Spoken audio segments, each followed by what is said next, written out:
गुरुर्ब्रह्मा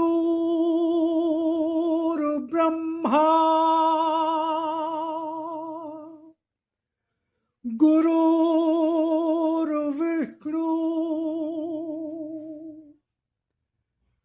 गुरुर्देवो महेश्वरा गुरुर्साक्षात् परब्रह्म तस्मै श्री गुरुवे नमः।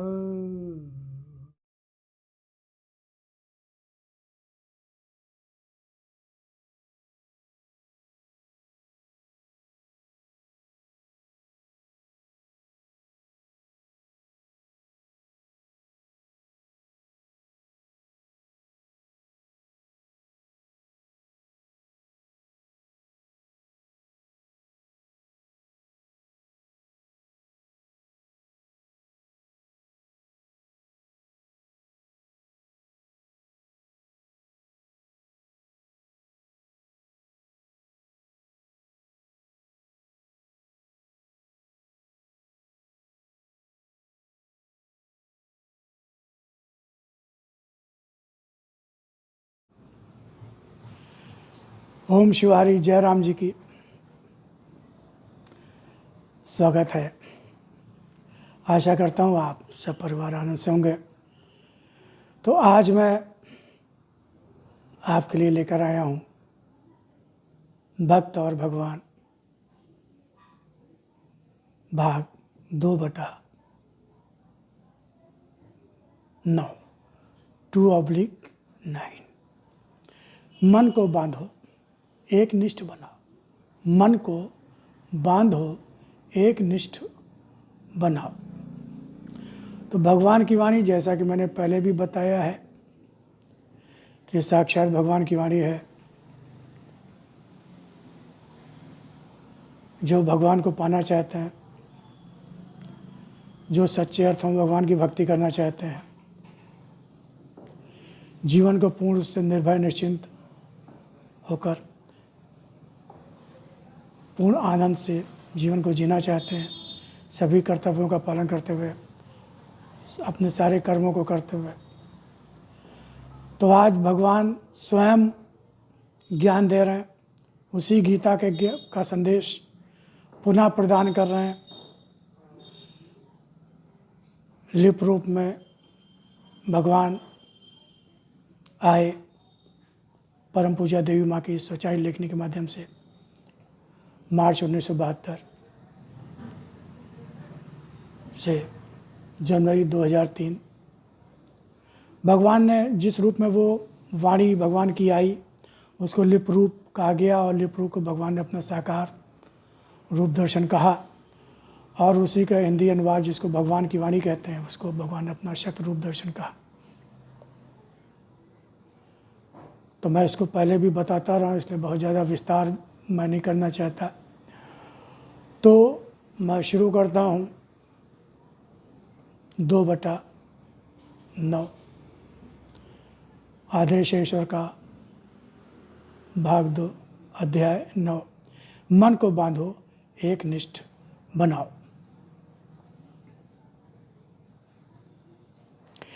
जीवन में जब भी जिस रास्ते पर भी बढ़ो, एक निष्ठ विश्वास लेकर बढ़ो। एक निष्ठता का तो स्वभाव भी होना चाहिए। चंचल मन हवा के एक झोंके के साथ ही तिनके की तरह इधर उधर उड़ता फिरता और गिरता रहता है। हवा में उड़ने वाला तिनका कब कहाँ जाकर गिरता है, यह भी निश्चित नहीं होता। गंदी या साफ जगह का भी कुछ निश्चित नहीं होता है। जहाँ तक भी उड़ता है वहीं तक उड़ पाता है। मात्र एक हवा के झोंके की तरह जैसे ही हवा का झोंका ठहरता है, वह जहाँ भी होता है गिर जाता है।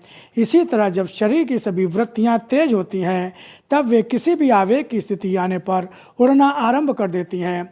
जिस तरह जब तक आग जल रही हो मगर कोई हवा ना हो तब वही आग किसी को जलाएगी नहीं जब तक कोई स्वयं ही उस आग में हाथ न डाल दे। जब शरीर की वृत्तियों में आवेग आ रहा हो, स्थितियों में हवा का झोंका हो, तब शरीर की अग्नि में चारों ओर लपटें फैलती हैं और कुछ न कुछ जलता ही है। मन की स्थिरता अर्थात जब मन आत्मा से जुड़ा हुआ ही नहीं ठहरा अर्थात स्थिर हुआ भी हो तब मन में आवेग से लपटें नहीं उठती। मन को बांधो, एक निष्ठ बनाओ, स्वयं सोचो और समझो तुम्हारा अपना विश्वास कहाँ पर है। मन और इच्छाओं की प्रेरणा से यह विश्वास हिलेगा तो नहीं, अथवा विश्वास को अपने मन और इच्छाओं से बांधकर वहीं ले जाओगे जहाँ ले जाना चाहते हो। विश्वास की एक निष्ठता ही नहीं होगी तब व्यर्थ में भ्रमित मन लेकर कहाँ जाओगे। ना तो संसार को पा सकोगे और ना ही मुझे। मैं तुम्हारे मन जैसा स्थान स्थान पर नहीं उड़ता फिरता हूँ। मैं सर्वत्र हूँ मगर जो जैसा जहाँ होता है वह मुझे वहीं उसी रूप में मिल भी जाता है। तुम्हारा विश्वास किसी भी स्थान पर उड़कर पहुँचते हुए कुछ भी पा लेने का क्यों ना हो, मगर जहाँ भी उड़ते हुए जाते हो कुछ भी पाने वहाँ तुम्हारे भविष्य में जो भी तुम्हें पाना मैं निश्चित कर चुका हूँ वहाँ भी मिलेगा तो तुम्हें वही। मनुष्य कर्म करते समय, विचार धारण करते समय, शब्दों को बोलते समय मेरे विषय में सोचता भी कहाँ है। वह तो केवल यही समझता है कि उसकी ही शक्ति सर्वोपरि है, वह स्वतंत्र है अपने आप में और वह एक क्षत्र राज्य स्थापित कर सकता है। मगर यह विश्वास रखो या न रखो, सत्य तो यही है कि तुम्हारे कर्मों और विचारों व शब्दों की स्वतंत्रता स्वयं तुम्हारे द्वारा ही बुना हुआ एक ऐसा जाल होती है जिसमें तुम्हारी इस स्वतंत्रता से अथवा स्वतंत्र आचरण से कितनी गांठें लगती जाती हैं और उन गांठों के बीच कितना तुम फंसते जाते हो, यह स्वयं तुम्हें भी उस समय नहीं मालूम होता। तुम्हारा ही कर्म स्वातंत्र स्वयं तुम्हारे लिए ही एक जाल बुनता रहता है और उसमें जिस तरह जीवन फंसता रहता है वही कभी शरीर पर हल्का लगता है, कभी बंधन इतना गहरा होता जाता है कि गले की फांसी जैसा लगता हुआ जीवन की समाप्त करता हुआ लगता है, कभी कष्ट देता है, कभी छटपटाहट देता है। यही होता है जिसे भाग्य भी कहते हो। जितना भी आसान सभी कुछ पा लेना समझते हो उतना ही आसान या होता भी नहीं। सभी कुछ मिल जाता है केवल उसे जो मुझ में ही अपना एक निष्ठ भाव रखते हुए सत्य और धर्म पर आधारित जीवन जीता है।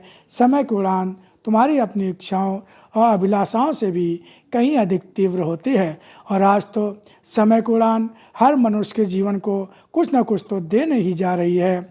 जिसने स्वयं को मुझे सौंप दिया वह तो समय की इच्छा के साथ उड़ता हुआ जीवन में गिरेगा नहीं, मेरे साथ साथ ही चलता रहेगा। जिसने इस बीच उड़ान को अपनी शक्ति और अपना ही अधिकार मान लिया वह जितनी भी चेष्टाएं स्वयं उड़ने की करेगा उतना ही अनियंत्रित होता जाएगा इस हवा की उड़ान में। और इतना ही नहीं, समय की उड़ान में उसकी अपनी उड़ने की चेष्टाओं के कारण कितने ही पंख वह खो बैठेगा और कितने बार वह गिरेगा या उसे तो नहीं मालूम। मगर सत्य तो यह है कि जब समय के गर्भ में भारी विपत्तियों को आना ही है तो जब भी वह गिरेगा वह स्थान विपत्तियों की गोद जैसा ही तो होगा। अगर उड़ान भर रहे हो स्वयं और वहाँ मेरे हाथ नहीं है तब वह उड़ान कभी गिरेगी वहाँ जहाँ बर्फ़ की वर्षा हो रही होगी, कभी गिरेगी वहाँ जहाँ नदियों के प्रवाह में अभूतपूर्व परिवर्तन उनकी गतियों में आ रहा होगा। नदियों का वेग इतना बढ़ेगा जैसा अभी तक कभी ना तो देखा होगा ना ही सुना होगा। दुर्घटनाओं के रूप में कभी भी कहीं पर कौन सी वस्तु कौन सी स्थिति से जीवन कब टकरा जाएगा यह जब पता भी चलेगा तब क्या अवसर स्वयं को बचा पाने का होगा। सत्य की शक्ति को अभी भी नहीं जान पाए हो। असत्य की शक्ति पर विश्वास करने वाला कभी सत्य की शक्ति पर विश्वास कर भी नहीं पाता। असत्य की शक्ति का वही आवेग होता है जिसमें उड़ता मन जब किसी पर भारी पड़ जाता है, किसी को भी कष्ट देने में जब समर्थ हो जाता है, वह समझता है कि स्वयं उसकी शक्ति अर्थात असत्य की शक्ति ही अधिक तेज है। असत्य हर समय, हर स्थान पर, हर मन, हर शरीर के अंदर उड़ाने भरता रहता है। इसलिए चारों ओर तुम मनुष्यों को असत्य का ही सत्य और असत्य की ही शक्ति गहरी तीव्र लगती रहती है और समझते रहते हो कि असत्य की शक्ति ही तीव्र है।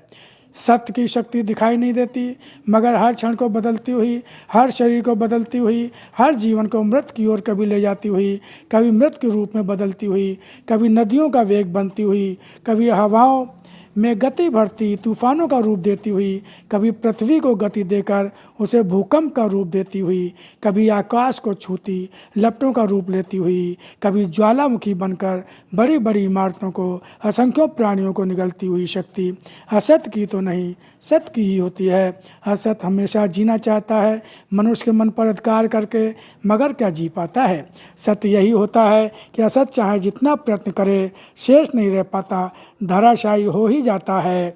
उन धराशायी करने वाले हाथों को कोई भी देख या पहचान नहीं पाता, मगर बच भी नहीं पाता। अभी भी समय रहते, जब तक समय की उड़ान में जीवन उड़कर गिर न जाए, स्वयं को संभालो, अन्यथा मिलना तो तुम्हें वही है जो भाग्य लेकर आए हो। तो अभी आपने सुना अध्याय भाग 2/9। 2/9। अब इसके आगे का भाग 2/10। 2/10 को आप अगली बार में सुनेंगे। अध्याय 2 भाग 2 का अध्याय 10। जीवन का लक्ष्य। जीवन का लक्ष्य अर्थात मुझे ही पाओ, मुझे ही पाओ। जीवन का लक्ष्य अर्थात मुझे ही पाओ। तो इसके बारे में भगवान बताएंगे। तब तक प्रतीक्षा कीजिए अगले भाग की।